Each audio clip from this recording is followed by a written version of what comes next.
Today's lecture is on artist statements. That's the topic. There was also a question about using language, putting words in pieces, how that works. And I also want to discuss all the descriptives, because the artist statement is a form of describing your work, and so is captions. When you have a piece and you have some text next to it that sort of explains what you're trying to do, or if you have a show and you do that, more and more people are doing websites, and the website is probably going to have some text that's going to go along with images, videos, music, things like that you would post on there.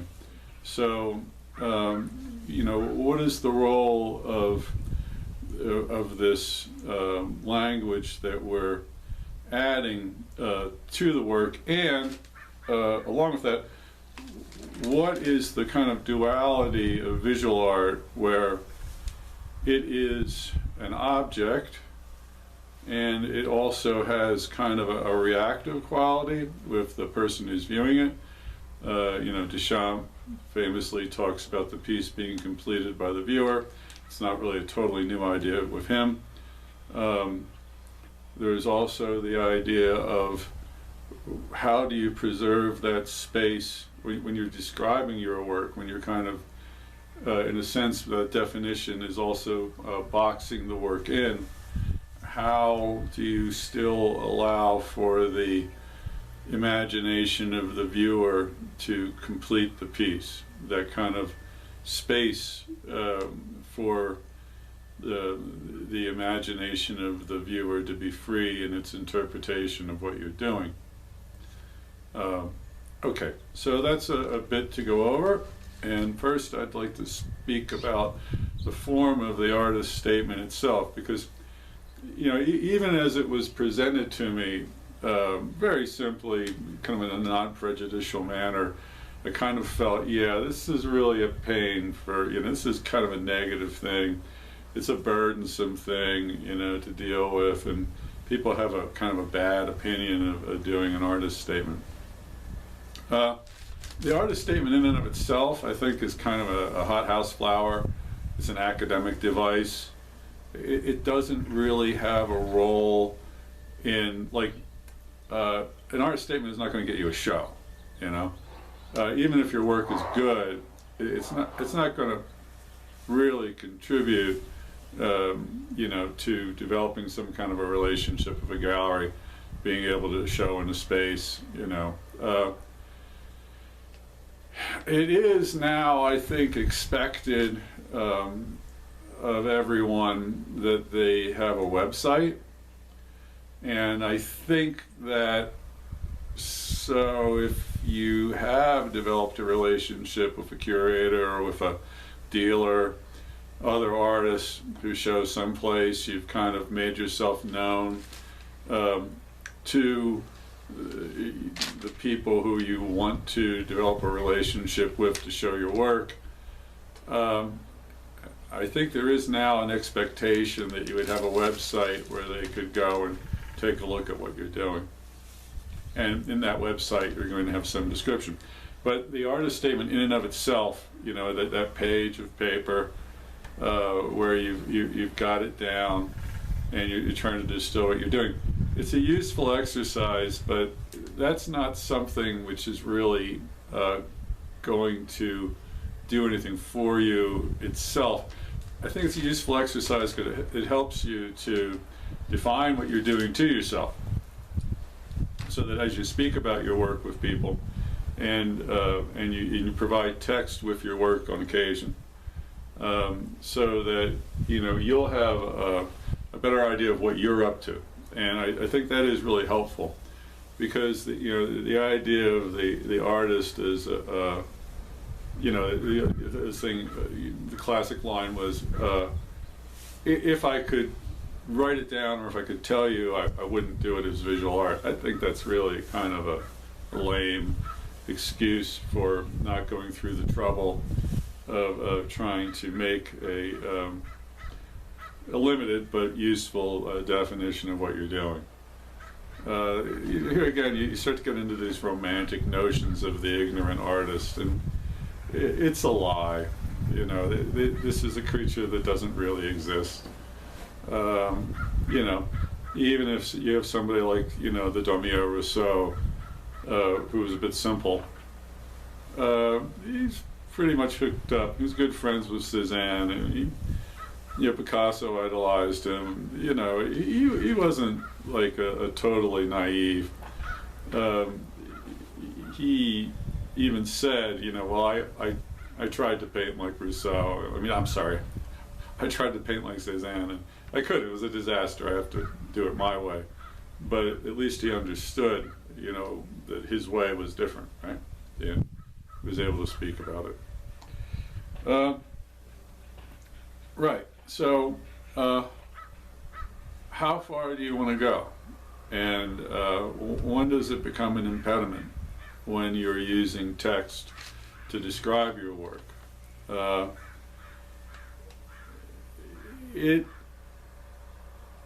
Your work shouldn't be dependent, I think, on a written description. Although it might be helpful as a key for the person viewing it, it ought to pretty much be in there, you know. You shouldn't be describing stuff which is totally inaccessible in the work itself. You know, you can talk a bit about your motivation and the history of where you've come from artistically, where the roots of the work are, the precedents of the work, because everything has root and precedence. But, you know, a totally fanciful description, unless it becomes the work itself, I don't think that's really useful. And here again, you're sort of dictating the view of the viewer, and that's probably not a great idea. I want to kind of take a little tangent off here and speak about both the difference between art as object and art as experience, art as a reactive experience with the viewer, and the kind of duality of the nature of work. And the piece that comes to mind, because it's such a direct illustration of this, and a direct illustration of the use of language directly in a piece of art, is This Is Not a Pipe, which This Is Not a Pipe by René Magritte. I believe that the language actually uses is French, and so you have the text in the painting that says this is not a pipe. You have an image of a pipe, and of course what he's saying is this is not a pipe, this is a representation of a pipe in a painting. This is a painting, and kind of gets into a very blunt way of looking at the duality of the object as narrative. And also, of course, since he's using a language, you know, if you're Japanese and you're not really familiar much with European text, and you look at it, you are rather the dog looking at a signpost. You know, you're not going to get that aspect of the piece. The piece is probably at some point described to you in some way that you can understand, and then you get, yeah, right, it's an image of a thing, not the thing itself. It's a representation, and it is a thing in and of itself, but not what it represents. Okay, and you know, in a less blunt manner, I'd say, you know, we can look back at especially painting, to a lesser extent sculpture, but especially painting in the medieval times and Renaissance times, as being a sort of picture book narration, so that it has its reality as an object and its quality as a painting, but what is seen as being more important, probably by the artist and the viewer, is the story it's telling. The quality of being a painting is subjected, it is under the quality of it as narration. as we start to get into the Dutch painters, especially Rembrandt, the painting itself becomes preeminent. And I'm going to insert an image of a Guild painting here. It's one of my favorite paintings. And, you know, I went to the Rijksmuseum to see the Night Watch, and you walk up to the Night Watch and it just totally blows you away. But then to the left, in the old installation in the Great Hall, was this Guild painting, and it was like the Clothiers Guild. That's not exactly the title. I'll post the title with the image. It's a remarkable painting in that you're still depicting the people. The people are important, and they have kind of a focal position in the painting. But then as you go to the bottom of the painting, this rug, which is laid on the table, it's what they used rugs for back. Well, it's what they used Persian rugs for back then. It runs off the table, and what you can't get in reproduction, you have to actually stand in front of the piece. It's like a volcano of paint running off the canvas. It's just remarkably tactile, and it's so much a remnant of the action of the painting, and it's so gorgeous.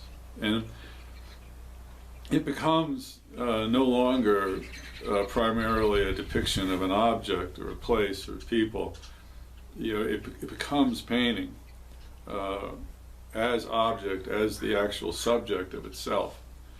And then, you know, if you look at Turner, the English painter, once again, in his later work, you really see almost, he's considered to be a precursor of the abstract expressionists, because the object depicted is being lost, and the quality of the paint on canvas and the action of painting, and you know, composition for composition's sake, not for telling a story, is becoming preeminent. Not that Turner ever abandoned telling stories in his paintings, but you can definitely see that there's a value of the painting in and of itself as an object, as the painting as the subject in and of itself. And so there's this kind of battle between narration and object. You know, the quality of narration is somewhat dependent on a cultural understanding of what's being depicted, a historic knowledge of what's being depicted.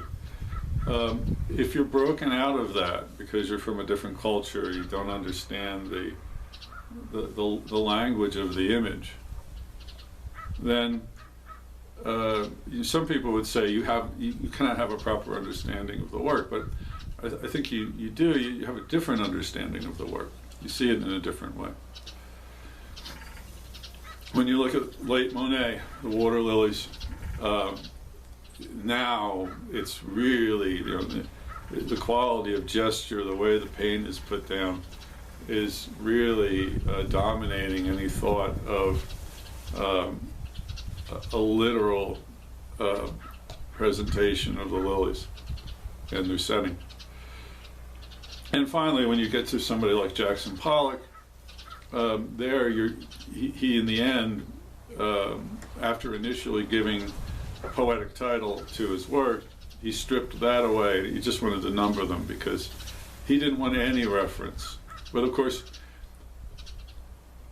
people who are familiar with him, people who are in that culture, who've like looked at how he worked, you see action painting as very much a remnant of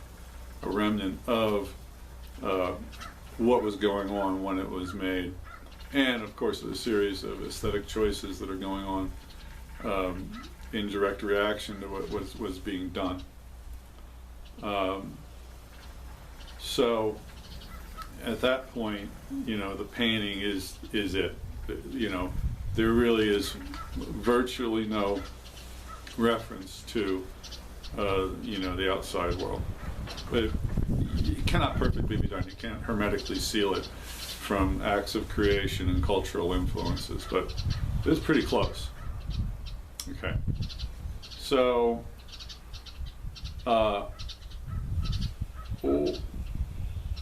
you know, we see that there are choices involved, right? And in a sense, when you have something like a field painting or an abstract expressionist painting or a Japanese piece of ceramics which is has a gestural decoration to it, you have an attempt to make something that can be seen by anyone and have a similar experience. So there's an idea of an attempt at universality. But it also means that you can have wild interpretations from the different experiences that people bring to the work. So you're allowing for a very wide range of variance of reaction. You're not trying to control that reactive experience of the audience. You know, it's really left open. If you have somebody like Jenny Holzer, who's, you know, using words as the content of the work, some sculpture, some painting, you know. I remember she came to Cal Arts in the 70s, and she literally had these little Xerox sheets of typed paper, because there were no computer printers then, you know. And that was it. That was the piece. You got your sheet of paper, and it had the text on it, and you read it, and that was the art object. It doesn't travel well, both in the sense that if you're not used to the idea of conceptual art, you find it a little baffling. Maybe you see it more in the line of poetry. But also, if you don't speak English and the words are written in English, you don't have the code. You don't have the code, you can't read the piece. So I like her work. I like Barbara Kruger's work, where, you know, a text is combined with imagery. I like the type of social references it has. But I know that at the same time that it becomes a kind of a limiting device, right? And it becomes rather specific to a time and a place and a culture and a language. There is an aspect of the art object and the way we present it. I'm going to go back to that text that we put next to it and the explanations, and I hope you watched the little video from my virtual show, and you know, that little rap that I give there.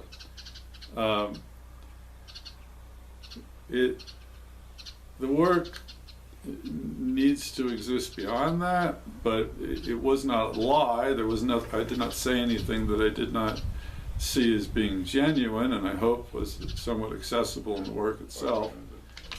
Or a little tea. Okay. So, props again, props. Teacup. That's pretty crude, right? And it was made about 800 years ago. And here again, a little export piece from China. It's a very crude imitation of a very famous kiln's work.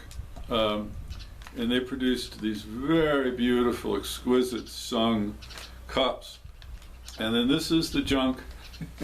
This is the junk they sent down to Thailand and Indonesia and Cambodia and Burma.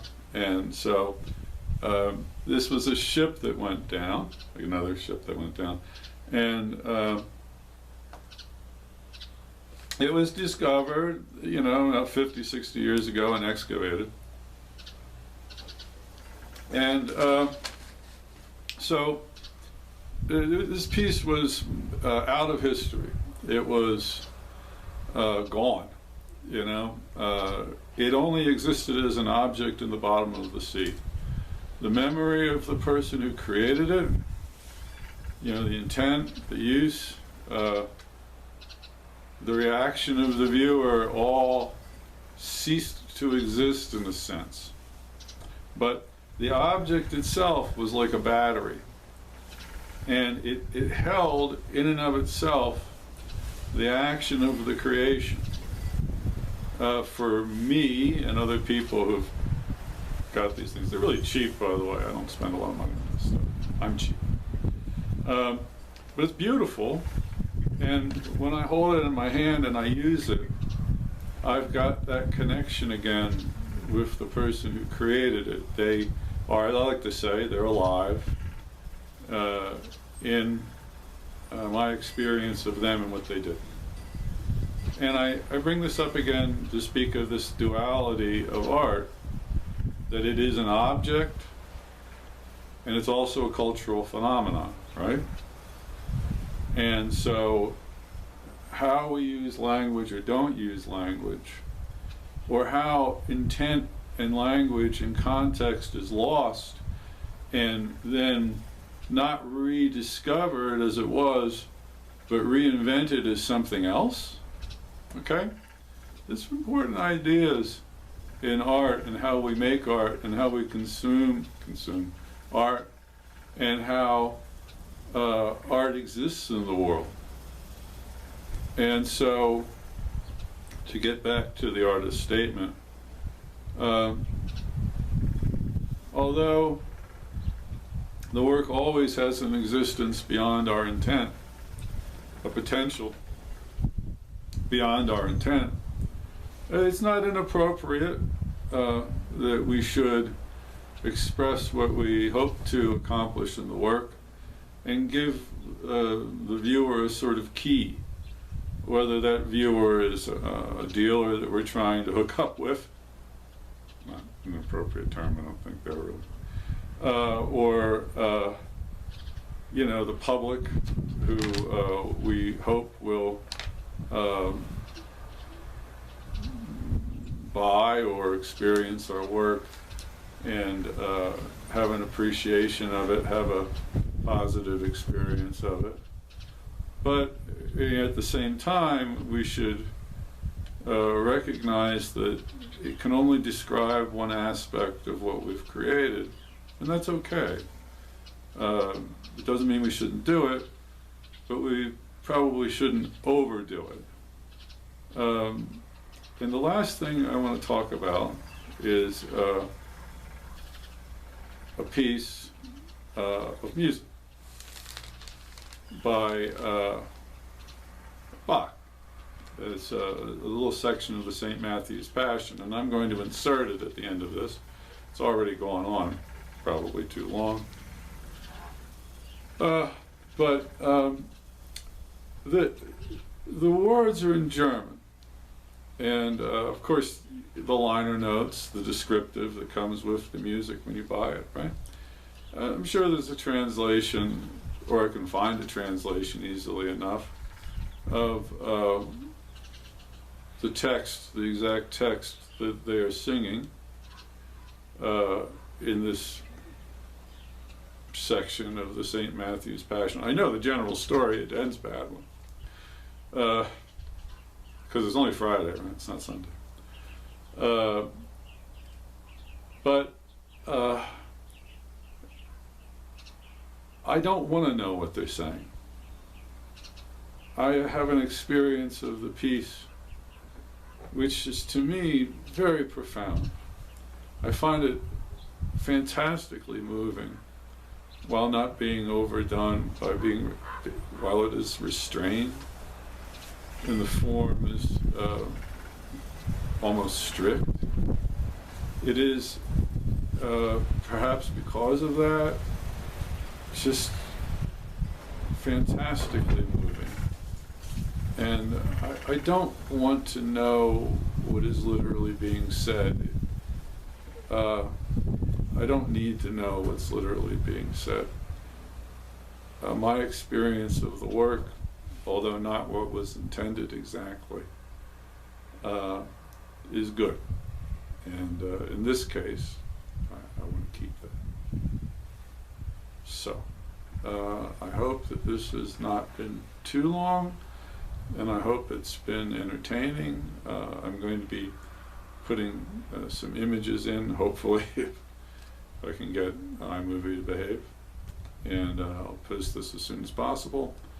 Once again, I'm sorry that this is coming out so late. This is the third time I've recorded this. I'm hoping this is the charm.